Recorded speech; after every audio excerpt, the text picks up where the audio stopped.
नमस्कार. मी अमित बोर्डे आपलं स्वागत करत आहे. तर रेशन कार्ड संबंधित एक महत्त्वपूर्ण अपडेट आहे, ती म्हणजे आता रेशन कार्डची ई-के-वाय-सी तुम्ही तुमच्या मोबाईलवरून करू शकता. ही ई-के-वाय-सी जर तुम्ही केली तरच तुमचे रेशन कार्डवर धान्य तुम्हाला चालू राहणार आहे. आता ही ई-के-वाय-सी कशी करायची ते पाहू. तुम्हाला यासाठी तुमच्या मोबाईलमध्ये 2 ॲप डाउनलोड करून घ्यायचे आहेत. पहिले ॲप आहे मेरा रेशन व दुसरे ॲप आहे आधार फेस आर-डी. हे दोन्ही ॲप पहिल्यांदा डाउनलोड करून घ्यायचे आहेत. त्यानंतर आपले मेरा के-वाय-सी ॲप ओपन करून घ्यायचे आहे. त्यानंतर आपले तिथे राज्य निवडायचे आहे महाराष्ट्र.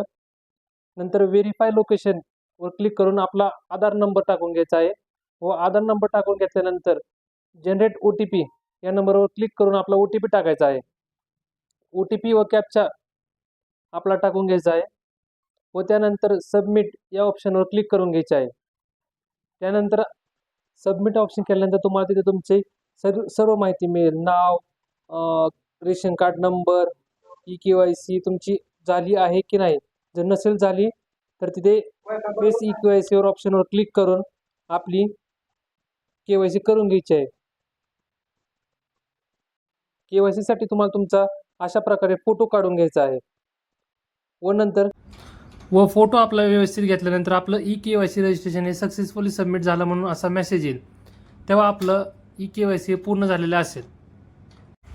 तरी अशाच नवनवीन माहितीसाठी आपल्या चॅनलला फॉलो करायला विसरू नका. धन्यवाद.